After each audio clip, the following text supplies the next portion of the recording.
രണ്ട് കാര്യമുണ്ട് സന്തോഷ്. ഇപ്പോ ആനുകാലികമായി ഓടിക്കൊണ്ടിരിക്കുന്നത് നമുക്ക് സംസാരിക്കാതിരിക്കാൻ വയ്യാത്ത സന്ദേശം കൊടുക്കേണ്ട അത്യാവശ്യമുള്ള കാര്യങ്ങളാ.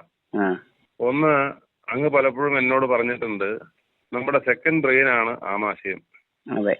ഈ ആമാശയത്തിലേക്ക് നമ്മൾ കുത്തി നിറയ്ക്കുന്ന സാധനങ്ങളുടെ ഗുണം തന്നെയാണ്, അതിന്റെ തന്നെ പ്രതിഫലനമാണ് പുറത്തേക്ക് വരിക. അതെ, ആമാശയം ആശയങ്ങളെ മാറ്റും. അപ്പൊ നമ്മൾ വരും തലമുറയെ രക്ഷിക്കണമെങ്കിൽ ആമാശയം സംരക്ഷിച്ചേ പറ്റൂ. ആമാശയം ശുദ്ധമാവണം. നല്ല ആശയം ശുദ്ധമാവുള്ളൂ. അതെ. സ്കൂളിൽ പഠിക്കുന്ന വിദ്യാർത്ഥികൾക്കോ അല്ലെ കോളേജിൽ പഠിക്കുന്ന വിദ്യാർത്ഥികൾക്കോ അതിനുശേഷം ബിസിനസ്സുകാർക്കോ കൃഷിക്കാർക്കോ ഉദ്യോഗസ്ഥന്മാർക്കോ ഇങ്ങനെയുള്ള കാര്യങ്ങൾ വിശദീകരിച്ച് ക്ലാസ് എടുക്കുന്നതിലല്ല കാര്യം.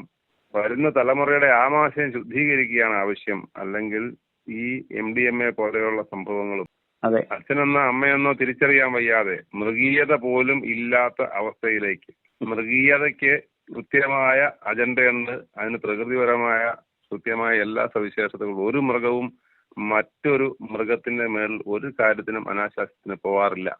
ഇല്ല. ഒരു മൃഗവും അവനവന്റെ കൂട്ടത്തിൽപ്പെട്ട മൃഗത്തിനോട് പോലും അനാശാസ്യം ചെയ്യാറില്ല. ഇല്ല, നുണ പറയാറില്ല. ഇല്ല. അപ്പൊ അതാകെപ്പാടെ ചെയ്യുന്നത് ഈ മനുഷ്യൻ മാത്രമാണ്.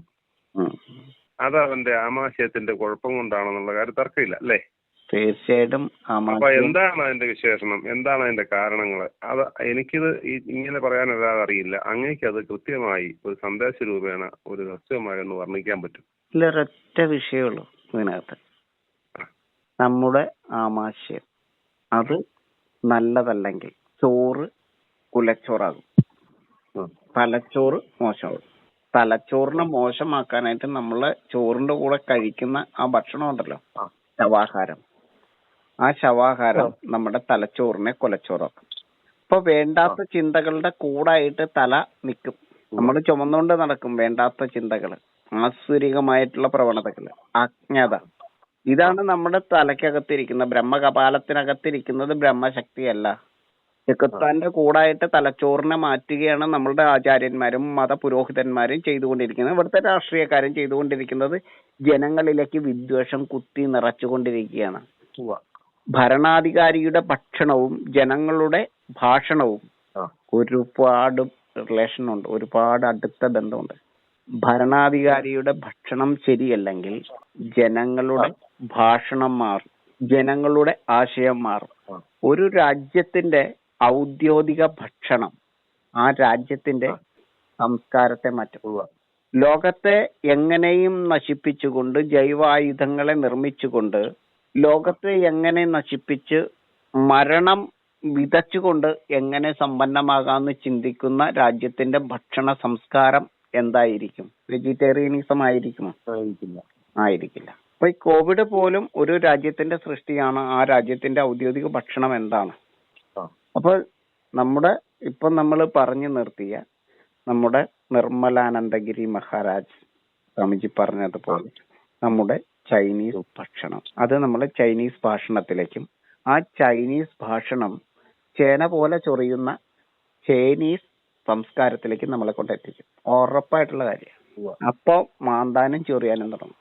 ഇത് വലിയ കലഹത്തിലേക്കും കലാപത്തിലേക്കും വരും. വേറെ രസകരമായിട്ട് നമുക്ക് തോന്നുന്നതാണോ കുട്ടിയുടെ വായിൽ ഇച്ചിരി മുട്ടയുടെ വെള്ള വെച്ചു കൊടുക്കാം, അവിടം തൊട്ട് കുട്ടി അസത്താവാൻ തുടങ്ങും. ആ കുട്ടിത്തം ആ കുട്ടിയിൽ നിന്ന് നഷ്ടപ്പെടുകയാണ്. അമ്മയുടെ പാല് കുടിച്ചു വളരുന്ന കുട്ടിയും ചോര കുടിച്ചു വളരുന്ന കുട്ടിയും തമ്മിൽ ഒരുപാട് വ്യത്യാസമുണ്ട്. ശിവത്വമുള്ള ഭക്ഷണം കഴിക്കുന്ന കുട്ടിയും ശവത്വമുള്ള ഭക്ഷണം കഴിക്കുന്ന കുട്ടിയും തമ്മിൽ ഒരുപാട് വ്യത്യാസമുണ്ട്.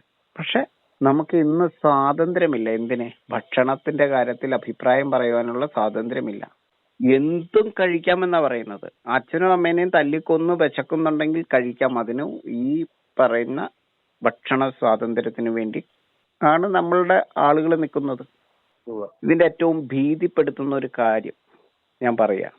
അഘോരികള് മനുഷ്യമാംസം കഴിക്കുമെന്ന് പറയുമ്പോൾ നമ്മുടെ ഇവിടുത്തെ ചില ആചാര്യന്മാര്, ചില അന്ധവിശ്വാസികളായി ഈ ജനതയെ നശിപ്പിക്കുന്ന, സംസ്കാര ശൂന്യരാക്കുന്ന കുറെ ആളുകളും പുതിയ കുറെ ആചാര്യന്മാരും, വളരെ വിഷമത്തോടു കൂടി ഞാൻ പറയാണ്, അവര് ആ മനുഷ്യമാംസം ഭക്ഷിക്കുന്ന ഈ നരഭോജികളായിട്ടുള്ള ഇത്തരം അന്ധവിശ്വാസികളെ വാനോളം പുകഴ്ത്തുകയാണ്. എന്നിട്ട് ഇവർക്കൊപ്പം പോയിട്ട് ഈ ചുടലപ്പറമ്പിൽ ഇവർക്കൊപ്പം പോയിട്ട് ധ്യാനത്തിലിരിക്കുകയാണ്. ശ്മശാനവാസിയാണ് ശിവൻ എന്ന് പറഞ്ഞിട്ട്. ഈ ഭൂമിയാണ് ശിവൻ എന്ന ഈ ചന്ദ്രനാഥനായിരിക്കുന്ന ഈ സപ്തസാഗരങ്ങളും സപ്തഭൂഖണ്ഡങ്ങളുമുള്ള ഈ അർദ്ധനാരീശ്വരനാണ്, ഈ സൂര്യന് ചുറ്റും ആനന്ദ നടനമാടുന്ന നടരാജനാണ് ശിവനെന്ന് തിരിച്ചറിയുവാൻ ശേഷിയില്ലാത്ത ഇവര് പോയിട്ട് എന്താ ചെയ്യണത്? ഈ ചുടലഭസ്മവും വാരിത്തേച്ച് ഈ മൃതദേഹത്തിന്റെ അവശിഷ്ടങ്ങൾ ഇവരും തിന്നാൻ തുടങ്ങുന്ന രീതിയിലേക്ക് അധപ്പതിക്കുകയാണ് ഇവിടെ. നാളെ ഏതെങ്കിലും അമ്മേനെ അച്ഛനെയും തന്തൂരി അടുപ്പി വെച്ച് ചുട്ടു തിന്നെന്ന് പറഞ്ഞാൽ അതിനകത്ത് യാതൊരു രീതിയിലും സങ്കടപ്പെടാനില്ല. കാരണം മരണാനന്തരമാണ് ഇവിടെ ജീവിതമെന്നാണ് മതങ്ങളും പഠിപ്പിക്കുന്നത്. ഇവിടെയല്ല സ്വർഗം, മരിച്ച് ചെല്ലുമ്പോഴാണ് സ്വർഗം. അവിടെയാണ് ദൈവം ഇരിക്കുന്നത്. ഇവിടെ ദൈവം ഇല്ല, ഇവിടെ ലീവാണ് പുള്ളി. ഇവിടെ ദൈവം ലീവാണെന്നേ. മരിച്ചു ചെല്ലുമ്പോഴാണ് ദൈവത്തെ കാണാൻ പറ്റുള്ളൂ, ജീവിച്ചിരിക്കുമ്പോ കാണാൻ പറ്റില്ല. ഇതാണ് ഇവര് പഠിപ്പിക്കുന്നത്. മതം ഇപ്പോഴത്തെ മതവാദക്കാര് മുഴുവൻ പറയുന്നത് അങ്ങനെയാണ്. അതെ, സ്വന്തം അച്ഛനും അമ്മയും നമ്മുടേതല്ല. നമ്മുടെ പൂർവികരാണെ പോലും ആചാര്യന്മാരൊക്കെ ആ തരത്തിലേക്കാണ് ബലികർമ്മ കാര്യങ്ങളും അമ്പലത്തിൽ വഴിപാട് നടത്തുമ്പോഴും മരണശേഷമുള്ള മരണാനന്തര ക്രിയകളൊക്കെ ചെയ്യുമ്പോൾ നമ്മളെ പറഞ്ഞ് മനസ്സിലാക്കിക്കുന്നത് ആ ആത്മാവ് ആ ശരീരം വിട്ട് സ്വർഗത്തിലേക്കൊക്കെ പോകുന്നു, അവിടെ ചെല്ലാൻ വേണ്ടി നിങ്ങൾ അത് ചെയ്യണം ഇത് ചെയ്യണം എന്നൊക്കെ നമ്മളെ കൊണ്ട് ചെയ്യിക്കുമല്ലേ. എങ്ങോട്ടാണ് പോകുന്നത്? നമ്മൾ മായ പോലെയാണ് കാണുന്നത്, വ്യക്തത ഇല്ലല്ലോ ഇതിനൊന്നും. നമ്മുടെ മരണാനന്തരമുള്ള ജീവിതം ജീവിച്ചിരിക്കുന്നവരുടെ മനസ്സാകുന്ന സ്വർഗമണ്ഡലത്തിലാണെന്ന് തിരിച്ചറിയുവാൻ ചിന്താശേഷി ഇല്ലാത്തത് കൊണ്ടല്ല. ഈ ചൂഷണം ജനങ്ങൾക്ക് മേലെ അടിച്ചേൽപ്പിച്ച് ഇതിന്റെ പിരിവ് നടത്തുകയാണ് ഇവിടെ. അതെ, നമ്മുടെ ആചാര്യന്മാര് നമ്മുടെ മനസ്സിനെ ആ രീതിയിൽ നിയന്ത്രിക്കാനോ ആ ചിന്തയെ ഉദ്ബോധിപ്പിക്കാനോ ആ ചിന്തയിലേക്ക് പോകാനോ സമ്മതിക്കുന്നില്ലല്ലോ. ഇവിടെ ഈ മതങ്ങളും ചെയ്യുന്നത്, നമ്മുടെ ഇവിടുത്തെ ആചാര്യന്മാരും ചെയ്തുകൊണ്ടിരിക്കുന്നത്, ജനങ്ങളെ എങ്ങനെ മരിച്ചവരുടെ പേര് പറഞ്ഞും ജീവിച്ചിരിക്കുന്നവരുടെ പേര് പറഞ്ഞും എങ്ങനെ കുറ്റിപ്പിരിവ് നടത്താന്നാ. പണ്ണാരക്കുറ്റി എന്ന് പറയുന്ന കുറ്റിയുണ്ടല്ലോ, അങ്ങ് മരിച്ചവരുടെ മാത്രമല്ലെന്നേ ഈ ദൈവങ്ങളുടെ പേര് പറഞ്ഞ് എന്താ സംഭവിച്ചോണ്ടിരിക്കുന്നത്? അതാ പറഞ്ഞേ, അവരെ കുറ്റിയിലിറക്കാൻ പറ്റുന്ന കുറ്റിയാണ് ഭണ്ണാരക്കുറ്റി. അത് ഈ മതവിഭാഗങ്ങളും ഈ ദൈവവിശ്വാസികളും തിരിച്ചറിയണം. ദൈവങ്ങൾ മരിച്ചിട്ടില്ലല്ലോ, അപ്പം അല്ല, മരിച്ചാലുള്ള ദൈവത്തെ കാണാൻ പറ്റുള്ളൂ. ഇത്തവണ അതിനേക്കാളും വലിയ രസമാണ്, അവിടെ കുംഭമേളയ്ക്ക് പോയപ്പോ ശിവനെയും പാർവതിയെയും കണ്ട് അവരുടെ കൂടെ കുളിച്ചവർ വരെ ഇവിടെ ഉണ്ട്. ആ, അപ്പോ കൊറേ നിറത്തിലുള്ള പട്ടിയുടെ കൂടെയാണ് പാർവതി വന്നതെന്ന് പറയും. ഇനി ഒരു രസകരമായ കാഴ്ചയും കൂടെ നമ്മൾ കാണേണ്ടി വരും. ഉത്സവത്തിനും മറ്റ് പ്രോഗ്രാംസിനും ഒക്കെ ടാബ്ലോ പോലെയുള്ള നിശ്ചല ദൃശ്യങ്ങൾ വരുമല്ലോ. അതെ അതെ. ഈ ദൃശ്യങ്ങൾക്കകത്ത് കുംഭമേള ഫെയിമായിട്ട് നഗ്നമായിട്ടും മറ്റേതെങ്കിലും കാര്യങ്ങളൊക്കെ ആയിട്ടുള്ള കുറെ ഫെയിമുകൾ നമ്മൾ കാണേണ്ടി വരും. അതെ അതെ, ദിഗംബരനാണല്ലോ ഇപ്പൊ ശിവനും പാർവതിയും നരസിംഹവും ഒക്കെ വണ്ടിയില് വേഷം കെട്ടി നിൽപ്പുണ്ട്. അതെ അതെ അതെ അതെ. ഇപ്പോ ഇനി പ്രയാഗിലെ കുറെ സംഗതികൾ കൂടെ അടുത്ത വർഷം മുതൽ ഇറങ്ങും. ശാസ്ത്രവിജയത്തിന്റെ ഉത്സവമാണ് ഈ കുംഭമേള എന്നുള്ളത് മറന്നു പോയിട്ടാണ് ഇവിടെ അശാസ്ത്രീയമായിട്ട് ഈ കുംഭമേള ഇവിടെ ഇപ്പൊ അതിന്റെ ഏറ്റവും നെഗറ്റീവായിട്ടുള്ള. പോസിറ്റീവ് ഒന്നും ഇവിടുന്ന് പോയവർ കണ്ടിട്ടില്ല. ഇവിടുന്ന് പോയവർ കണ്ടിട്ടുള്ളത് കുറെ അന്ധവിശ്വാസങ്ങളാണ്. നമ്മളെ ഈ നല്ലത് പോസിറ്റീവ് കാണാനുള്ള കാഴ്ചശക്തി ഇല്ലാത്തവരാക്കി ഇവിടെ കാലങ്ങളായിട്ട് നമ്മളെ മാറ്റിയിട്ടുണ്ട്. അതിന്റെ പ്രതിനിധികളാണ് ഇവിടുന്ന് അങ്ങോട്ട് പോയത്. നല്ലത് കാണാനുള്ള കാഴ്ചകൾക്കില്ല. അതെ, പോയവരുടെ കുറ്റമല്ലത്. പോയവരുടെ കുറ്റമല്ല, നുണ പറയാൻ, ദൈവത്തിന്റെ പേരിൽ നുണ പറയാനായിട്ട് പഠിപ്പിച്ചിരിക്കുകയാണ് ഇവിടുത്തെ ആചാര്യന്മാര്. എല്ലാ മതങ്ങളും ദൈവത്തിന്റെ പേരിൽ നുണ പറയുകയാണ്. നിങ്ങളുടെ ഹൃദയം മാറ്റി വെച്ചിരിക്കുന്നു, നിങ്ങളുടെ കിഡ്നി മാറ്റി വെച്ചിരിക്കുന്നു, നിങ്ങളുടെ ക്യാൻസർ മാറിയിരിക്കുന്നു, കയ്യിലിരിക്കുന്ന മരുന്ന് നിർദാക്ഷിണ്യം വലിച്ചെറിയുകയാണ്. എന്നിട്ട് അത്ഭുത സിദ്ധികളാണ് ഇവിടെ നടത്തുന്നത്. ഇവിടെ കുംഭമേളയ്ക്ക് പോയത് ആ സ്നാനത്തിനാണ് അവിടെ പ്രാധാന്യം. അപ്പൊ അതല്ല അവിടെ അവര് ചെയ്തത്. അവര് അവിടെ പറയുന്നത്, കുംഭമേളയ്ക്ക് പോയത് പറയുന്നവര് വിമർശിക്കുന്നതിനേക്കാൾ ബുദ്ധിമുട്ടുള്ള കാര്യങ്ങളാണ് അതിനെ സപ്പോർട്ട് ചെയ്തുകൊണ്ട് പറയുന്നത്. പാർവതി വന്നിരുന്നു, ശിവനെ കണ്ടു, ശിവന്റെ കൂടെ കുളിച്ചു, പാർവതിയുടെ കൂടെ കുളിച്ചു, അപ്സരസുകൾ വന്നിരുന്നു, മാലാഖമാര് വന്നിരുന്നു അവിടെ കുളിക്കാനായിട്ട്. ഇത്തരം രീതികൾ. ശവം തിന്നുന്നവരെ അവിടെ വന്നിരുന്നു, ശവം തിന്നുന്നവരെ ഇവര് പൂജിക്കുന്നു. ഇത്തരം രീതിയിലാണ്, ഇത്തരം അന്ധവിശ്വാസങ്ങളുടെ കൂത്തരങ്ങിലാണ് നമ്മുടെ ആളുകളെ ചെന്നെത്തുന്നത്. മാന്യമായിട്ട് വസ്ത്രം ധരിക്കാത്ത രീതിയിലേക്കുള്ള ഒരു സംസ്കാരത്തിലേക്ക് ഇനി തിരിച്ചു കൊണ്ടുപോകാൻ വേണ്ടിയിട്ടുള്ള തത്രപ്പാടിലാണ് ഇവര്. ഈ ശിവൻ ഈ ഭൂമിയാണ്, ഈ ശൈവശക്തിയായിട്ടുള്ള ഭൂമിയാണ്. ഇത് ദിഗംബരനാണ്. ആ വ്യോമകേശനാണ്. മേഘത്തെ മുടിയായി ധരിച്ചിരിക്കുന്ന ഈ ശിവനെയാണ് ജട വളർത്തിക്കൊണ്ട് ശിവനെ അനുകരിക്കുകയാണ് ഇവിടെ. ശിവനോട് സ്നേഹമുള്ളവര് ഈ പ്ലാസ്റ്റിക് മാലിന്യങ്ങളെ നിർമ്മാർജ്ജനം ചെയ്തുകൊണ്ട് ഈ മണ്ണിനെ ശൈവശക്തിയായിരിക്കുന്ന സ്വന്തം ശരീരത്തെയും ഈ നമ്മൾ താമസിക്കുന്ന ചുറ്റുപാടുകളെയും ജലത്താൽ സേവ ചെയ്യൂ, ധാരയെ ചെയ്യൂ, ജലധാരയെ ചെയ്യൂ. നദികളെ ജനിപ്പിക്കുവാൻ ശേഷിയുള്ള രീതിയിൽ മണ്ണിനെ പവിത്രീകരിക്കൂ. മാധവനാൽ സസ്യലോകത്താൽ മണ്ണിനെ പരിപാലിക്കൂ. ഇതിന് പകരം ജടയും മുടിയും വളർത്തി ശ്മശാന ദേശത്ത് പോയിട്ട് കുറെ ഭസ്മം വാരിത്തേച്ചുകൊണ്ട്, അതാണോ ശിവൻ? ചന്ദ്രനാഥനായിരിക്കുന്ന ശിവൻ ഈ ഭൂമിയാണ്. ശ്മശാന വാസിയും കൂടിയാണ് ശിവൻ. ഈ ശ്മശാനം എവിടെയാണുള്ളത്? ഭൂമിയിലാണുള്ളത്. ഭൂമിയിൽ എന്താണുള്ളത്? തലയോട്ടികളാണുള്ളത്, അസ്ഥികളാണുള്ളത്, ഭസ്മമാണുള്ളത്. അപ്പൊ ഇത് എല്ലാം തെറ്റായിട്ട് വ്യാഖ്യാനിച്ച് ഈ ദൈവവിശ്വാസം എന്ന് പറയുന്നത്, ആത്മീയത എന്ന് പറയുന്നത് അന്ധവിശ്വാസത്തിന്റെ കൂത്തരങ്ങാക്കി മാറ്റുന്ന ഈ ഏകദൈവവും ബഹുദൈവവും പറഞ്ഞു നടക്കുന്ന കുറെ ആളുകൾ തമ്മിൽ തല്ലി കലഹിക്കുകയാണ്. അപ്പൊ നമ്മുടെ തലമുറയെ രക്ഷിക്കണമെങ്കിൽ ആഹാരത്തിന്റെ മാറ്റം വരുത്തണം, അല്ലേ? ആഹാരം മാറണം. നമ്മുടെ ആചാര്യന്മാര് പഠിപ്പിക്കുന്ന ഒന്നും കൂടി പറയാം. നമ്മുടെ നൂതന ആചാര്യന്മാരും നമ്മുടെ പ്രസിദ്ധരായിട്ടുള്ള ആചാര്യന്മാരും പഠിപ്പിക്കുന്നത് ഈ മാംസം കഴിക്കുന്ന, അതായത് മാംസം കഴിക്കുന്നതിനെ സപ്പോർട്ടാണ് ചെയ്യുന്നത്. എല്ലാ ഋഷീശ്വരന്മാരും മാംസം കഴിച്ചു എന്നാണ് നമ്മുടെ ആചാര്യന്മാര് പറയുന്നത്. ഞാൻ ആരെ അവഹേളിച്ചുകൊണ്ടല്ല പറയുന്നത്, കേൾക്കുമ്പോൾ സങ്കടമുള്ളതുകൊണ്ടാണ് പറയുന്നത്. നരഭോജികളായിട്ടുള്ള മനുഷ്യന്റെ മാംസം ചുടലയിൽ നിന്നും വലിച്ചൂരി തിന്നുന്ന ആളുകളെ വനോളം പുകഴ്ത്തിക്കൊണ്ട് സംസാരിക്കുന്ന സംസ്കാരമില്ലാത്ത ആളുകളും ഇവിടെയുണ്ട്. നമ്മുടെ ക്ഷേത്രങ്ങൾ മുഴുവൻ സമാധി സ്ഥാനങ്ങളാണെന്നും സമാധി സ്ഥാനങ്ങളിലാണ് നമ്മുടെ ക്ഷേത്രങ്ങൾ പ്രതിഷ്ഠിതമായിരിക്കുന്നതെന്നും സ്ഥാപിക്കുന്ന ആളുകളും ഇവിടെയുണ്ട്. ബ്രഹ്മരക്ഷസ് എന്ന് പറഞ്ഞ ബ്രാഹ്മണന്റെ അപമൂർത്തി വന്ന പ്രേതമാണെന്നും പറഞ്ഞ് ക്ഷേത്രങ്ങളിൽ ബ്രാഹ്മണന്റെ പ്രേതാരാധന നടത്തുന്ന ആളുകളും ഇവിടെയുണ്ട്. ഈ മരണത്തിനും മരണശേഷവുമുള്ള ജീവിതത്തെ കുറിച്ചോർത്ത് ഈ സ്വർഗവും നരകവും പറഞ്ഞ് ഈ മുജ്ജന്മ പുനർജന്മ വാദങ്ങളുമായിട്ട് ഈ തലമുറയെ മുച്ചൂടും മുടിപ്പിക്കുന്നത് സസ്യാഹാരം കഴിക്കാത്ത ആളുകളുടെ പ്രശ്നമാണ്. ആമാശയം മാറിയതിൻ്റെതാണ് നമ്മളുടെ ഇത്തരം ചിന്തകള്. ഇതിന് പരിഹാരമാണ് നിർദ്ദേശിക്കേണ്ടത്. അരിയാഹാരം കഴിക്കുക. അരിയാഹാരം കഴിക്കുന്നതിനെല്ലാം അറിയാൻ പറ്റും. പരിഹാരം നിർദ്ദേശിക്കുമ്പോൾ ആരാണ് ഇത് ചെയ്യുന്നത്? ഈ പരിഹാരം നിർദ്ദേശിച്ചു, പക്ഷെ ആര് ചെയ്യും? ഈ ചെയ്യേണ്ട ആളുകളുടെ മനസ്സിൽ, അവരുടെ ചിന്തയിൽ, അവരുടെ ബ്രെയിനിൽ ഈ സാധനം, ഈ ശരിയായിട്ടുള്ള വസ്തുത കയറി കിട്ടാൻ മാർഗമില്ല. പിന്നെ മാതാപിതാക്കളാണ് ആഹാരത്തിൽ മാറ്റം വരുത്തിയാൽ മാത്രമേ കുട്ടികൾക്ക് ആഹാരം മാറ്റം വരുള്ളൂ. ബോധമില്ലാത്ത അവസ്ഥയാണ് എന്ത് ചെയ്യാൻ പറ്റും? നമ്മുടെ ഡോക്ടേഴ്സ് എന്താ പറയുന്നത്? നമ്മുടെ കുട്ടികൾക്ക് എന്ത് കൊടുക്കണമെന്നാണ് നമ്മുടെ ഡോക്ടേഴ്സ് പറയുന്നത്? ശവം കൊടുക്കുന്ന പറയുന്നേ. അല്ലെങ്കിലല്ലേ മരുന്ന് കച്ചവടം നടക്കുള്ളൂ. എന്നാലാണല്ലോ മെഡിസിൻ ഇവിടെ ചെലവഴിക്കാൻ പറ്റുള്ളൂ. ഏത് മെഡിക്കൽ മാഫിയയ്ക്ക് വേണ്ടിയല്ലേ ഡോക്ടർമാർ? കാരണം ലക്ഷങ്ങളും കോടികളും മുടക്കിയാണ് അവരാ കസര എത്തിയത്. അവർക്ക് പൈസ ഉണ്ടാക്കണം. നമ്മുടെ ഭക്ഷണ രീതി വെജിറ്റേറിയനിസം എന്ന് പറയുമ്പോ അവഹേളിക്കുകയും ആക്ഷേപിക്കുകയും ചാനൽ ചർച്ച നടത്തുകയും ചെയ്യുന്ന ആളുകള് എന്തുകൊണ്ടാണ് ജനിച്ച കുഞ്ഞിന് ചോര കൊടുക്കാതെ പാല് കൊടുക്കുന്നത്? കഴിക്കുന്ന ഭക്ഷണത്തിനനുസരിച്ച് മനുഷ്യൻ മാറുമെന്നുള്ളത് മദ്യം കഴിക്കുന്നവന്റെ സ്വഭാവം മാറുന്നത് കാണുമ്പോൾ നമുക്കറിയാം. എന്തുകൊണ്ടാണ് അങ്ങനെ കഴിക്കുന്ന ഭക്ഷണം നമ്മളെ ശരീരത്തെ മാറ്റുന്നില്ലെങ്കിൽ എന്തുകൊണ്ടാണ് നമ്മുടെ മക്കൾക്ക് പെത്തലിനും ബ്രൗൺ ഷുഗറും മദ്യവും ഒക്കെ കൊടുക്കാത്തത്? നമ്മളുടെ ശരീരത്തെ മാറ്റാനായിട്ട് നമ്മൾ ഉപയോഗിക്കുന്ന ഭക്ഷണങ്ങളും ആ വായുവിനും കഴിയുന്നില്ല എന്ന് വാദിക്കുന്നവര് നമ്മുടെ മക്കൾക്ക് കള്ള് കുടിക്കാൻ കൊടുക്കണം, ബ്രാൻഡി, വിസ്കി, റം ഇതൊക്കെ കൊടുക്കണം, ചോര കൊടുക്കണം. പാല് മാത്രം കുടിച്ചിട്ട് എന്താ പ്രയോജനം? പാല് കുടിക്കുന്നത് വലിയ പ്രത്യേകതയൊന്നും ഇല്ലാത്ത ഒരു കാര്യമാണ്. ചോര കുടിക്കുന്നത് പോലെ തന്നെയാണ് എന്ന് പറഞ്ഞാൽ ചോര കൊടുത്തു നോക്കൂ മക്കൾക്ക്. എന്തേ കൊടുക്കാത്ത?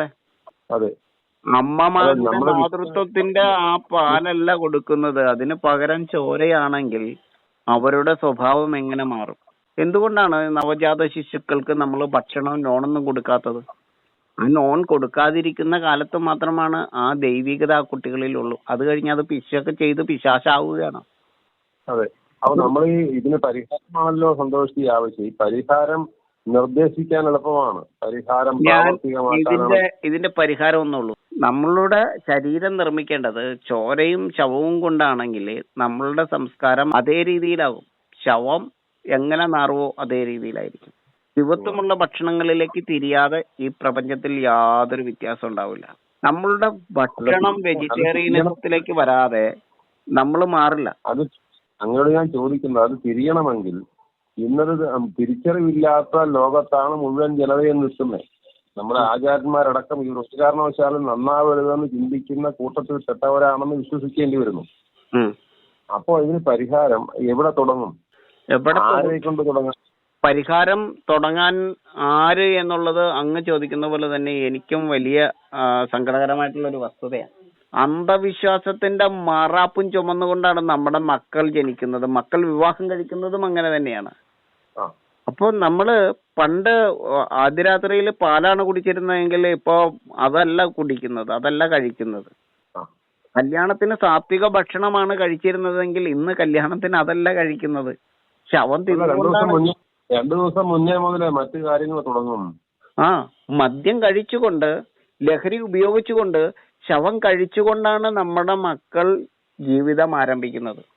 പാല് കുടിച്ചുകൊണ്ടല്ല. അത് തന്നെ പുതിയതായിട്ട് ഒരു ഗൃഹം പണിതെങ്കിൽ, ഒരു കെട്ടിടം പണിതെങ്കിൽ വാസയോഗ്യമായ പാലുകാച്ചലല്ല നടക്കുന്നത്. ആ പാല് കാച്ചി ആ പാലാരും കുടിക്കുന്നില്ല. ഇല്ല, അവിടെ വേറെയാണ് വേവിക്കുന്നത്.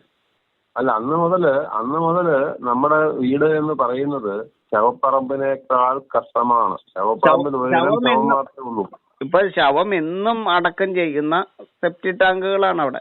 അതായത് ശവമാലിന്യങ്ങളെ നിക്ഷേപിക്കുന്ന മറ്റൊരു പ്രത്യേകത ഉണ്ടല്ലോ സന്തോഷി. ഒരു സെമിത്തേരിയിൽ ശവപ്പറമ്പിൽ ഒരു ഇനം ശവം മാത്രമേ ഉള്ളൂ. വീടുകളിൽ അങ്ങനെയല്ലല്ലോ, എത്ര ഇനം ശവമാണ് ഉള്ളത്. മുഴുവൻ ശവങ്ങളും സംസ്കരിക്കുന്ന ഫാക്ടറികൾ പോലെയാണ് നമ്മുടെ ശരീരം. ശവസംസ്കാരം നടത്തുന്ന ഫാക്ടറികളായിട്ട് നമ്മളുടെ ശരീരം നിൽക്കുകയും നമ്മളുടെ ശരീരത്തിന്റെ സ്വഭാവം ആ അണുക്കളുടെ സ്വഭാവം പോലെ അനുനിമിഷം മാറിക്കൊണ്ടിരിക്കുകയും പരസ്പരം വിശ്വാസമില്ലാതിരിക്കുകയും അച്ഛനെയും അമ്മയെ പോലും തിരിച്ചറിയാൻ കഴിയാതിരിക്കുകയും സഹോദര്യം നമ്മളിൽ നഷ്ടപ്പെടുകയും സ്വന്തം ദേശത്തോട് പോലും കൂറില്ലാതിരിക്കുകയും നമ്മൾ ലഹരിയുടെ ആ അടിമത്തത്തിൽ അകപ്പെട്ട് നിൽക്കുകയും ചെയ്യുന്ന ഒരു ലോകത്തിലാണ് നമ്മൾ നിൽക്കുന്നത്. അപ്പൊ നമ്മൾ ആദ്യം എത്തിപ്പെടേണ്ടത് മൃഗീയതയിലേക്കാണ്. മൃഗീയതയിൽ എത്തിയിട്ട് വേണം മറ്റുള്ളവരേക്ക് വരാൻ. മൃഗീയതയ്ക്കും അപ്പുറമാണ് നിൽക്കുന്നത്. മൃഗങ്ങളെ കുറിച്ച് നമുക്ക് ഈ മനുഷ്യനെ കമ്പയർ ചെയ്യാൻ പറ്റില്ല. അത്രയും ദാരുണമാണ്.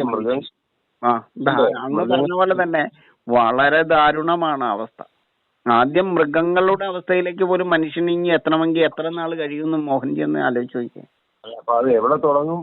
ഇത് പറയാൻ എളുപ്പമാണ്. എവിടെയാണ് സ്റ്റാർട്ട് ചെയ്യുക? ആരെ കൊണ്ടാണ് തുടങ്ങിക്കുക? അച്ഛനെ കൊണ്ടോ അമ്മയെ കൊണ്ടോ തുടങ്ങിക്കാൻ പറ്റാത്ത അന്തരീക്ഷം, മക്കളെ കൊണ്ട് തുടങ്ങിക്കാൻ പറ്റില്ല, വിദ്യാർത്ഥികളെ കൊണ്ട് പറ്റാത്ത, അധ്യാപകന്മാരെ കൊണ്ട് പറ്റുന്നില്ല, ഡോക്ടർമാരെ കൊണ്ട് പറ്റുന്നില്ല, പൂജാരികളെ കൊണ്ട് പറ്റുന്നില്ല, ആചാര്യന്മാരെ കൊണ്ട് പറ്റും. ഞാനിപ്പോ വേറൊരു കാര്യം പറയാം. ഇപ്പൊ നമ്മുടെ ആചാര്യന്മാര് പറഞ്ഞുകൊണ്ടിരിക്കുന്നത് ഒരു കാര്യം അങ്ങ് ശ്രദ്ധിച്ചിട്ടുണ്ടാവും. എല്ലാ മതത്തിലെയും കൂട്ടിയാ പറയുന്നത്. ഒരു മതത്തിന്റെ കാര്യമല്ല കേട്ടോ പറയുന്നത്, ഒരു വിഭാഗത്തിന്റെ കാര്യമല്ല. നമ്മുടെ ആചാര്യന്മാര് പറയുന്നത് മദ്യവും മയക്കുമരുന്നും ആ ലഹരിയല്ല യഥാർത്ഥ ലഹരി. ദൈവികതയുടെ ലഹരിയാണ്, ഭക്തിയുടെ ലഹരിയാണ് നമ്മൾ അനുഭവിക്കേണ്ടത്. ഭക്തിയുടെ ലഹരിയാണ് നമ്മൾ ആസ്വദിക്കേണ്ടത്. ഭക്തിയുടെ ലഹരി അറിയുമ്പോ ഈ ലഹരി ഒന്നുമല്ലാന്ന് തോന്നുന്നു. ശരിയാണ്. എന്താണെന്നറിയോ ഭക്തിയുടെ ലഹരി?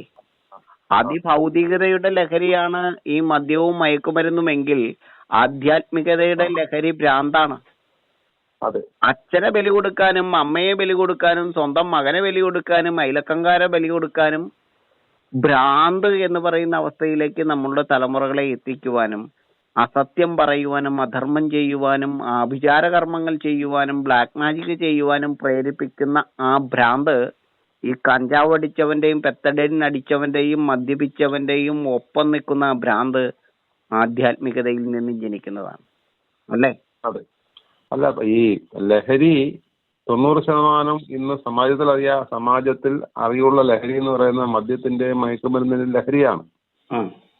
നേരെ തിരിച്ച് അതിനേക്കാൾ വിപത്താണ് ഇവിടുത്തെ ഭക്തി ലഹരി അല്ലെങ്കിൽ ആത്മീയ ലഹരി എന്ന് പറയുന്ന സംഭവം. അതിലേക്ക് അത് 2 കാര്യമുണ്ട്. ഒന്ന്, മദ്യത്തിന്റെയും മയക്കുമരുന്നിന്റെയും ലഹരിയിൽപ്പെട്ട ആളുകള് ഈ ആഘോഷവേളകളിൽ വന്നിട്ട് അനുഷ്ഠാന വേളകളിൽ എത്തിയിട്ട് അവര് ഈ ഭക്തിയുടെ ലഹരിയിൽ അടിപ്പെട്ടിട്ട് തിരിച്ചു വരാൻ പറ്റത്തില്ലാത്ത അന്ധവിശ്വാസത്തിന്റെ കൂത്തരങ്ങായി മാറുക. അവിടെ അമ്മയെന്നോ അപ്പനെന്നോ തിരിച്ചറിയാൻ പാടില്ലാതെ ദൈവങ്ങളുടെ പേര് പറഞ്ഞ് വിശ്വാസത്തിന്റെ പേരിലൊക്കെ ആ ലഹരിയാണ് ഇന്ന് മനുഷ്യനെ മനുഷ്യനല്ലാണ്ടാക്കിയിരിക്കുന്നത്. ആത്മീയ ലഹരി നുകരുന്നവരും ഭൗതിക ലഹരി നുകരുന്നവരും ജൈവിക ലഹരി നുകരുന്നവരും, അതായത് രാമലഹരി നുകരുന്നവരും ഇവിടെ കിടന്ന് തമ്മിലടിക്കുകയാണ്. ഇതിൽ ഏത് ലഹരിയാണ് വലുതെന്നാണ് ഇവരുടെ ചോദ്യം. ആ ലഹരിയല്ല, അതിനേക്കാൾ വലിയ ലഹരിയാണ് ഇങ്ങോട്ട് വരൂ എന്ന് കുറെ പേര്. അതല്ല, അതിനേക്കാളും വലിയ ലഹരിയാണ് ഇത്, ഇങ്ങോട്ട് വരൂ. അതല്ല, അതിനേക്കാളും വലിയ ലഹരിയാണ് ഇവിടെ വന്ന് നശിച്ച് വെണ്ണീറാകുമെന്നും പറഞ്ഞിട്ട് കുറച്ച് പേര് അങ്ങനെ. ലഹരി എന്ന് പറഞ്ഞാൽ അത് മതം പൊട്ടാൻ നിൽക്കുന്ന ആനയുടെ ആ അവസ്ഥയിലാണ് ലഹരി എന്നും, ലഹരിയുടെ അടുത്ത സ്റ്റെപ്പ് എന്ന് പറയുന്ന ലഹളയാണെന്നും. അതെ, അതാണ് നമ്മുടെ ആചാര്യന്മാരും മതപണ്ഡിതന്മാരും ഈ ഭൗതികവാദികളും ഈ നാസ്തികവാദികളും ഈ ജൈവികവാദികളും അറിയേണ്ടത്. ഒരു ആത്മീയ ലഹരിയിലേക്ക് വരുമെന്ന് മാടി വിളിക്കുമ്പോൾ അവിടുന്ന് അവര് പോകുന്നത് മതഭ്രാന്തന്മാരായിട്ടാ. മസ്തിഷ്കം നഷ്ടപ്പെട്ട് അതിന്റെ ചലനം നഷ്ടപ്പെട്ട് അവർ പോകുന്ന അവസ്ഥയിലോട്ടല്ലേ വരുന്നത്. അതെ, ഈ ലഹരി, ഈ ആത്മീയതയുടെ ലഹരി കൊണ്ടാണ് സ്വയം ബെൽറ്റ് ബോംബ് കെട്ടി ചാവേറായിട്ട് നൂറുകണക്കിന് ആളുകളെ കൊന്നൊടുക്കുന്ന ആ ആത്മീയതയുടെ ലഹരി. അങ്ങനെ ആലോചിച്ച് നോക്ക്, ഇതാണോ ലഹരി? സ്വന്തം മക്കളെ ബലി കൊടുക്കുന്ന, അച്ഛനെ ബലി കൊടുക്കുന്ന, അമ്മയെ നിർദാക്ഷിണ്യം കൊല്ലുന്ന, ബ്ലാക്ക് മാജിക് ചെയ്യുന്ന, അന്ധവിശ്വാസവും അനാചാരവും കൂടോത്രവും ചെയ്യുന്ന, ദുഷ്ടകർമ്മങ്ങൾ ചെയ്യുന്ന, സർവ്വതിനെയും ശത്രുവായി കാണുന്ന ആത്മീയവാദമാണോ ഇവിടുത്തെ നന്മ? അല്ലെങ്കിൽ ഒരു കാര്യം കൂടെ അങ്ങ് നമ്മൾ സംസാരിക്കുമ്പോൾ ഒരു കാര്യം കൂടെ വ്യക്തത വരുത്തേണ്ടതുണ്ട്. ഏതെങ്കിലും സമയത്ത് അല്പം മദ്യം കഴിക്കുന്ന ആള്, സ്ഥിരമായി കഴിക്കുന്ന ആളിനെ കുറിച്ചല്ല, മദ്യം കഴിക്കുന്ന ആള് മദ്യത്തിന്റെ അതിന്റെ വീര്യം നഷ്ടപ്പെടുന്ന സമയത്ത് അയാൾ മോചിതനാവും. അതെ. പക്ഷേ ആത്മീയ ലഹരി കഴിക്കുന്നയാള് മോചിതനാവുന്നില്ല. ഇല്ല. അതെ. അപ്പൊ ഏത് ലഹരിയാണ് നല്ലത്? ഏതാണ് ലഹരി നല്ലത്? ലഹരി ആവശ്യമില്ല. ഇനി ഇപ്പൊ നമ്മള് ആധ്യാത്മികതയുടെയും ആദി ഭൗതികതയുടെയും ആ ലഹരിയാണ് നമ്മൾ പറഞ്ഞത്. ആദി ജൈവിക ഇടയ്ക്കിപ്പോ അത്യാവശ്യ കാര്യം ചോദിച്ചേ പറ്റുള്ളൂ. ലഹരി എന്നാൽ എന്താണ്? അങ്ങൊന്ന് ഉത്തരം പറയണം.